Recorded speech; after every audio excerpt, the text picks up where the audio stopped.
호세아 5장 1절부터 7절까지 함께 말씀을 봉독합니다. 제사장들아 이를 들으라. 이스라엘 족속들아 깨달으라. 왕족들아 귀를 기울이라. 너희에게 심판이 있나니 너희가 미스바에 대하여 올무가 되며 다볼 위에 친 그물이 됨이라. 패역자가 사륙죄에 깊이 빠졌으며 내가 그들을 다 벌하노라.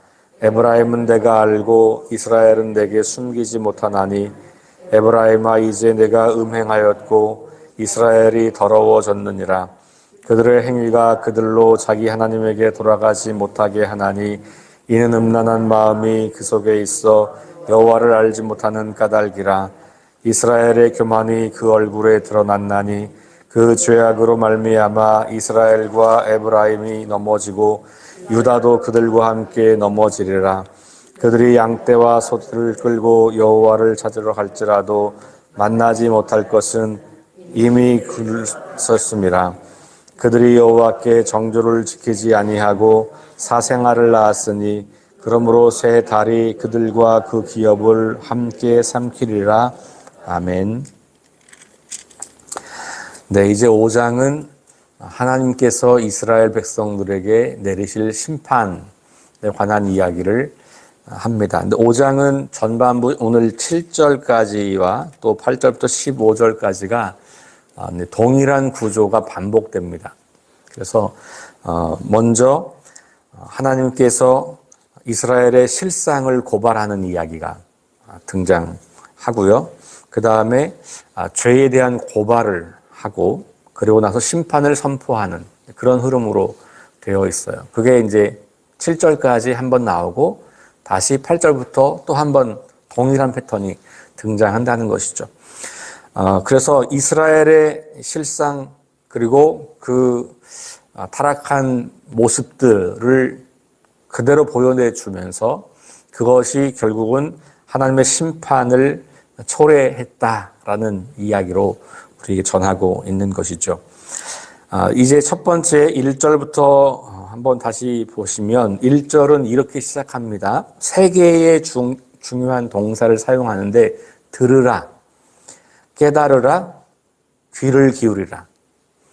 이제 이 세 번 반복한다는 것은 강조하는 거예요. 그러니까 이 청중들에게 이게 처음부터 이렇게 책으로 쓰여진 건 아니고 들려진 것이니까 청중들에게 말을 할 때 주목하게 하는 거죠. 그래서 들으라, 깨달으라, 귀를 기울이라 이렇게 반복해서 이야기해요. 그런데 동사가 세 개니까 주어도 세 개예요. 제사장들아 들으라, 그 다음에 이스라엘 족속들아 깨달으라, 그리고는 왕족들아 귀를 기울이라 이렇게 이야기하죠. 제사장과 왕족은 대표적으로 이스라엘 백성들의 지도자 그룹이에요. 하나는 종교적인 지도자 그룹이고 하나는 정치적인 지도자 그룹이죠. 이스라엘 족속이라고 가운데 나와 있는 이 단어는 이스라엘 전체를 볼 수도 있는데 이건 이제 번역의 조금 차이라고 볼 수 있는데 이스라엘의 족속 이 말은 이스라엘의 집이라고 하는 단어를 번역한 거거든요. 집이라고 하는 단어를.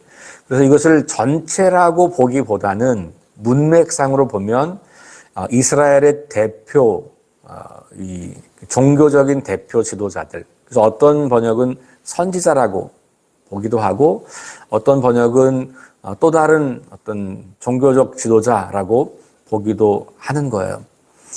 그래서 결국은 이 이야기는 이스라엘의 지도자들에게 말을 하고 있는 것이다 라고 볼 수가 있습니다. 지도자의 책임은 자기가 하고 싶은 대로 하는 사람이 아니고 특별히 이스라엘에게는 하나님께서 맡기신 일을 하는 사람이 지도자예요. 그러니까 내 생각과 내 계획을 가지고 내 마음대로 사람들을 함부로 하는 게 아니고 그리고 그걸 통해서 자기 이익을 취하는 사람들이 아니고 하나님께서 나를 지도자로 세우셨고 그러면 하나님이 하고 싶은 일을 나를 통해서 하시는 거다라고 하는 마음을 가지고 하나님의 뜻을 받들어 그것을 수행하는 사람이어야 하는 것이죠. 그런데 그렇게 되지 못했기 때문에 그들을 책망하고 있는 거예요. 1절 조금 더 후반부에 보면 이제 앞에 세 그룹들, 세 동사들이 나오고 너희에게 심판이 있다 이렇게 말하죠. 너희에게 심판이 있다. 이거 좀 뒤집으면 심판이 너희에게 있다. 혹은 심판이 너희의 것이다. 이렇게 볼 수 있어요. 문자적으로 해석하면 심판이 주어입니다. 우리가 이제 번역을 너희들에게 심판이 있다 이렇게 해서 너희들에게가 먼저 나오지만 이제 히브리어 상으로 보면 심판이 너희에게 있다. 아니면 심판이 너희의 것이다. 그 말은 이미 심판이 너희에게 왔다라는 이야기를 하는 것이죠. 자, 그러면서 이유가 뭐냐 하면 너희가 미스바에 대하여 올무가 되었고 다볼 위에 친 그물이 되었다. 그리고 2절에 가면 패역자가 살육죄에 깊이 빠졌고 내가 그들을 다 벌한다 이렇게 나와요. 그러니까 여기도 보면 세 가지예요. 첫 번째는 미스바, 두 번째는 다볼, 세 번째는 조금 이 앞에 두 가지랑은 좀 잘 안 맞는데 패역자가 살육죄 이렇게. 근데 이제 여기를 이제 주석가들은 요거는 이 히브리어는 띄어쓰기가 이제 원래는 없는데 이걸 어디서 띄어쓰느냐에 따라서 굉장히 다른 의미가 된다고 보거든요. 그래서 패역자가 살육죄라고 하는 이 단어를 조금 다르게 띄어쓰기를 해서 읽으면 시딤이라고 하는 지명이 등장한다고 보는 주석가들이 있어요. 그래서 지금 세 그룹에게 세 동사를 사용해서 말하고 그 뒤에 이어서 세 가지 장소를 말한다라고 보는 것이 조금 더 정확하다라고 보는 견해들이 있습니다. 물론 이제 그것도 하나의 이제 이론이니까 정확하다라고 보기는 어렵지만 그래도 전체적인 구조를 보면 그것이 더 타당하다라고 보는 학자들이 많이 있어요. 그래서 미스바, 다볼, 시딤 이렇게 이제 세 도시를 열거를 하면서 올무, 그물, 깊이 빠졌다고 하는 말을 명사로 하면 함정에 빠졌다 이렇게 말할 수 있어요. 그러니까 미스바와 다볼과 시딤 이런 것들이 올무가 되고 그 다음에 덫이 그물이 되고 함정이 되었다라는 거예요. 누구에게?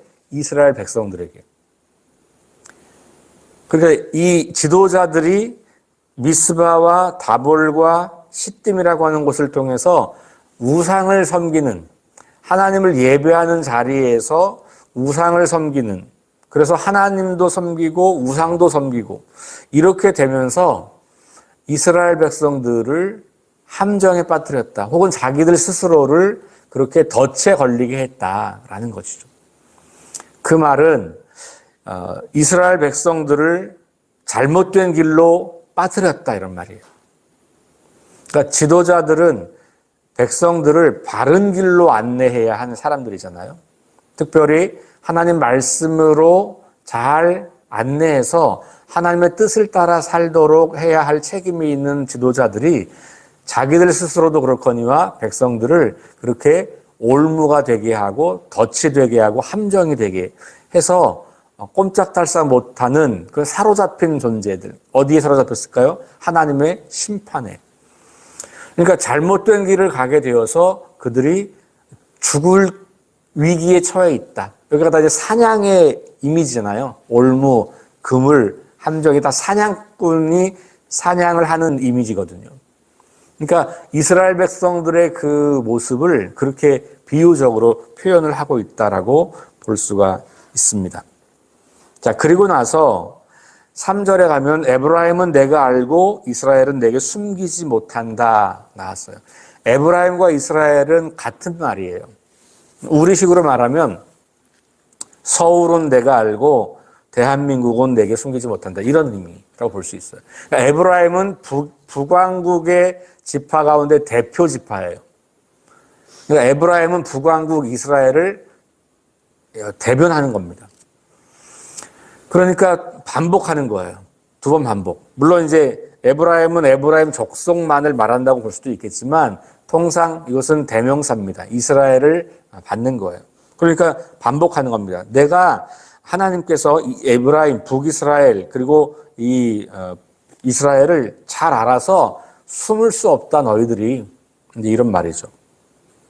그런데 뭘 숨기지 못하냐 하면 음행한 것, 더러운 것, 하나님을 배반하고 하나님을 등진 것. 다시 말씀드리지만 그렇다고 예배와 제사를 안 한 거냐? 그게 아니고 예배와 함께 이방신을 섬기는 제사도 열심히 했다는 거예요. 그러니까 하나님께 온전한 예배를 드리는 게 아니고 반을 나누어서 다른 신들에게 주었다는 거죠. 그러니까 혼합했다는 거죠. 그러니까 이것이 하나님 보시기에는 음행이라고 하는 거고 그게 더러운 행위라고 말하고 있는 거예요. 그러니까 계속 1장부터 3장까지 나오는 그 고멜의 이야기를 연상하면서 계속 그 단어를 사용하고 있는 것이죠. 자, 그리고 4절에 가면 그들의 행위가 그들로 자기 하나님에게 돌아가지 못하게 한다. 이렇게 나와 있어요. 이게 굉장히 중요한 표현인 것 같습니다. 왜냐하면 하나님은 우리에게 언제나 회개의 기회를 주시죠. 그러니까 회개의 가능성은 모든 사람에게 있어요. 그렇지 않습니까?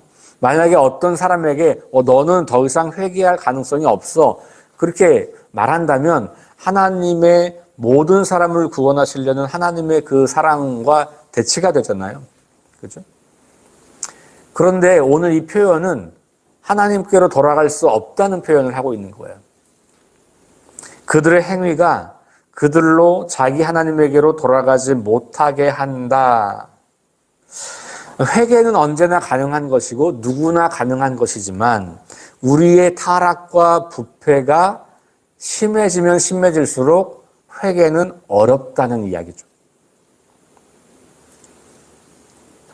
그래서 타락과 부패의 노예가 된 그 현실을 아주 강하게 비판을 하고 있는 겁니다.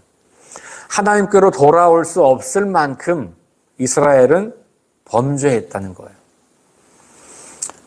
하나님께 돌아올 수 없을 만큼 이스라엘은 부패했다는 거고 하나님께 돌아올 수 없을 만큼 이스라엘은 깨지고 망가졌다는 것이죠. 근데 원래는 우리도 그런 사람들이었던 게 맞아요. 하나님께서 그런 우리들을 위해서 찾아오셨기 때문에 우리에게 소망이 생긴 거죠. 그러니 여기도 요 단계로만 본다면 이들의 타락과 부패는 하나님을 알래야 알 수 없는 상황. 그러나 이제 이 북이스라엘이라고 하는 나라는 원래 하나님을 알고 있던 사람들이니까 그럴 수 있는 가능성이 있다고 보지만 오늘 이 본문은 그렇게 해서 그 가능성을 없는 것으로 표현을 하고 있는 거죠. 그만큼 너희가 타락했다. 그걸 강조하는 거죠. 하나님께로 돌아올 수 없을 만큼 부패하였다라는 것을 강조합니다. 다시 그 이유를 설명하는데 음란한 마음이 그 속에 있어서 여호와를 알지 못하는 까닭이다. 그러니까 하나님을 알지 못하는데 그 알지 못하는 이유는 마음에 다른 것이 가득 차 있는 거예요. 여기 음란한 것이 있다고 하는 말은 다른 것이 가득 차 있다. 하나님 아닌 다른 것들로 마음을 채우고 있고 하나님 아닌 다른 것들로부터 삶의 행복을 구하고 있고 하나님 아닌 다른 신들로부터 풍요를 구하고 있는 그런 이스라엘 백성들의 현실을 말해주고 있는 것이죠. 자, 5절로 가니까 이제 심판을 선포합니다. 이스라엘의 교만이 그 얼굴에 드러났나니 그 죄악으로 말미암아 이스라엘과 에브라임이 넘어지고 유다도 그들과 함께 넘어지리라. 우리 어제 본문에서는 하나님께서 너네들이 그렇게 망하는데 내가 유다는 그렇게 되지 않게 할 거다 이런 표현이 있었거든요. 그런데 오늘 바로 유다도 넘어질 거다라고 하는 말씀을 하시게 돼요. 6절 양떼와 소떼를 끌고 여호와를 찾으러 갈 것이다. 양떼와 소떼는 이제 재물이죠. 재물. 그러니까 우리식으로 말하면 11조와 감사원금과 뭐 이런 여러 가지 물질을 가지고 예배를 간다고 하더라도, 무수히 많은 예물을 주 앞에 드리는 예배를 드린다고 할지라도 하나님을 찾지 못할 거다. 그러니까 그 예배가 헛되다고 하는 거예요. 그러니까 이스라엘 백성들이 지금 하는 무수히 많은 예배의 무익함, 그 예배가 본질적으로 추구하는 하나님과의 만남이 이루어지지 않는 형식적인 예배가 될 수밖에 없다. 라는 것을 경고하고 있는 거죠. 왜냐하면 아무리 하나님을 찾으려고 해도 이미 하나님이 너희를 떠나버렸다. 구약에서는 하나님이 오셨다가 떠나셨다 이런 이제 표현들이 좀 있어요.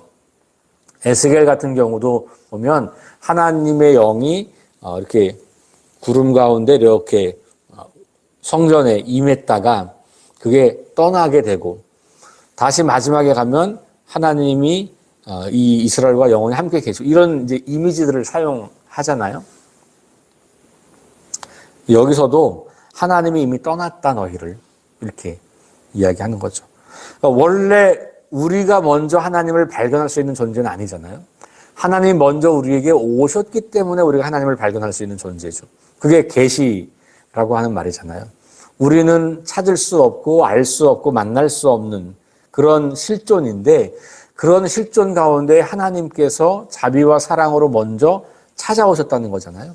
그 찾아오신 것 때문에 우리가 그분을 만날 수 있는 건데, 그분이 이제 이 이스라엘 백성들의 부패함을 보고 떠나신다라고 하는 이야기를 하는 거예요. 7절, 그들이 여호와께 정조를 지키지 아니하고, 동일한 표현이죠. 음란하다 하다, 음행했다 같은 말, 정조를 지키지 아니하고 사생아를 낳았으니 그러므로 새 달이 그들과 그 기업을 함께 삼킬 것이다. 여기 새 달이라고 이 달, 하늘에 있는 달이거든요. 이 달이 몇 가지 이것도 좀 의미를 따져보면, 결국 이것이 첫 번째는 이스라엘의 어떤 그 종교적인 행사였던 한 달이라고 말을 할 수도 있겠고, 그렇게 본다면 그 종교 행위가 반복되는 것이 결국은 너희를 망하게 하는 거다라고 하는 이야기로 해석할 수가 있겠고, 또 하나 다르게 번역을 할 수 있는 것은 메뚜기 떼가 있어요. 메뚜기 떼. 그러면 자연재해가 와서 망하게 될 수도 있다, 이렇게 해석할 수도 있고, 또 하나는 그것을 다른 사람으로 볼 수도 있거든요. 그러면 이방 나라가 이스라엘을 침공해서 무너뜨릴 거다, 이렇게 해석할 수가 있어요. 어쨌든 어떤 것으로 해석하든지 간에 이 모든 것들은 이스라엘에게 심판이 가까이 왔다라고 하는 것을 말해주고 있는 거죠. 자, 결국 호세아가 반복해서 계속해서 이야기하는 거예요. 끊임없이 고발하고 경고하는 거죠. 근데 왜 그럴까요? 그럼 하나님은 이렇게 이 용서받지 못할 사람들을 다 심판하려고 하는, 그냥 심판하고 싶어 안달난 하나님이냐, 그걸 얘기하고 싶은 거냐? 아니에요. 예언자가 말하고 싶은 뭐, 이 경고를 듣고 어떡하라? 깨달으라. 그리고 돌아오라. 그 말은 하나님의 사랑을 말하는 거예요. 그러니까 예언자들의 심판의 메시지는 결국 그들을 멸망시키겠다는 하나님의 의지를 보이는 게 아니고, 그럴 만큼 너희가 지금 하나님과 멀어져 있지만 너희가 이 경고의 말씀을 듣고 돌아오면 하나님이 너희를 받아주신다는 거예요. 하나님은 그런 너희도 사랑할 준비가 되어 있다고 하는 이야기를 하는 거예요. 그러니 이 예언자들의 메시지를 통해서 하나님은 심판을 좋아하시는 하나님이야, 이렇게 보는 것은 그걸 잘 이해를 못하는 거예요. 심판을 좋아하는 분이셨으면 이런 경고를 하실 이유도 없어요. 그냥 심판하시는 거예요. 뭘 경고를 해요? 왜 경고를? 그냥 기회를 줄 필요도 없는 거죠. 이렇게 경고한다는 것 자체가 이미 또 한 번의 기회를 주는 거예요. 또 한 번의 기회를 주는 게 은혜인 거예요. 사랑하니까, 은혜를 베풀려고 하니까 또 한 번 기회를 주는 거잖아요. 성경에 등장하는 여러 가지 하나님의 은혜를 다른 식으로 표현하면 두 번째 기회를 주시는 하나님, 이렇게 말할 수 있어요. 우리가 어떤 자녀들이나 어떤 누군가와 뭘 할 때 약속을 어기면 우리가 이제 이번 한 번뿐이야. 한 번 더 하면 근데 그걸로 끝나나요? 또 그러면 그 다음에 또 한 번 이게 진짜 마지막이야. 예. 그러다가 다음에 또 진짜 왜 그래요? 우리가 그 사람을 사랑하기 때문에 그 사람을 회복시키고 온전한 사람이 되는 것을 보기 원하는 거지. 우리가 그 관계를 깨뜨린 그 사람을 망하게 하려고 그거 하는 거 아닌 거잖아요. 마찬가지로 이 심판의 메시지를 강력하게 보여주고 있는 예언자들의 이야기에도 결국 하나님의 본 마음은 너네 그렇게 되기 전에 얼른 돌아와. 그 하나님의 안타까움, 그런 부패한 이스라엘을 그리고 그렇게 부패한 우리 인간을 여전히 사랑하시는 변함없는 하나님의 사랑이 그 안에 담겨 있다는 것을 기억할 필요가 있습니다. 오늘 하루를 살아가시면서 혹시 우리도 모르는 사이에 우리 안에 들어와 있는 우상들은 없는지, 우리도 모르는 사이에 우리 안에 들어와 있는 하나님을 대적하는 혹은 하나님이 기뻐하시지 않는 그런 삶의 자세와 생각과 가치와 삶의 태도는 없는지 점검하시면서 이렇게 경고하시는 주님의 음성을 듣고 다시 주님께로 돌아오게 되는 그런 것들을 좀 고민하시고 생각하고 결단하는 그런 하루가 될 수 있기를 주의 이름으로 축원합니다. 기도하겠습니다. 하나님 감사합니다. 오늘 호세아를 통해서 주시는 이스라엘 백성들을 향한 경고의 말씀을 듣습니다. 제사장들아 들으라. 이스라엘 족속들아 깨달으라. 왕족들아 귀를 기울이라. 심판이 있을 것이다. 이렇게 말씀하시는 그 준엄한 하나님의 말씀이 우리를 심판하기 위한 목적이 아니라 우리가 다시 회복되기를 원하시는 하나님의 은혜와 사랑인 것을 다시 기억하게 하시니 감사합니다. 주님 말씀을 우리가 듣고 깨닫고 귀를 기울이며 살기 원합니다. 하나님 오늘 하루를 살아가면서 우리도 모르는 사이에 우리에게 들어와 있는 우상은 없는지, 하나님 말고 또 다른 신들을 섬기는 것은 없는지 점검하며 하나님 앞에 온 마음을 드리는 하루가 될 수 있도록 인도하여 주옵소서. 예수님 이름으로 기도합니다. 아멘. 우리 함께 합심해서 기도합니다. 첫 번째, 하나님의 말씀을 듣고 깨달을 수 있는 그런 영적인 귀를 허락해 주십시오. 말씀을 읽고 예배를 드리고 기도할 때마다 주시는 하나님의 음성을 잘 분별하여 하나님의 마음을 헤아리고 하나님의 뜻을 따라 살아갈 수 있도록 도와주십시오. 그렇게 우리에게 들을 귀 또 깨달음 위해서 기도하시고요. 두 번째, 우리 안에 여전히 남아있는 하나님을 향하지 않고 다른 곳을 향하는 마음들, 그런 삶의 태도들, 그런 우리의 습관들 발견하고 그것을 고쳐서 하나님께 우리의 온 마음을 드리기 원합니다. 이렇게 기도하시고 우리 김희동 권사님 회복을 위해서 그 외에도 우리 여러 육체의 연약함 가운데 있는 성도들 위해서 기도해 주시고 2023년 영적 성장을 위해서 우리 함께 합심해서 기도하겠습니다.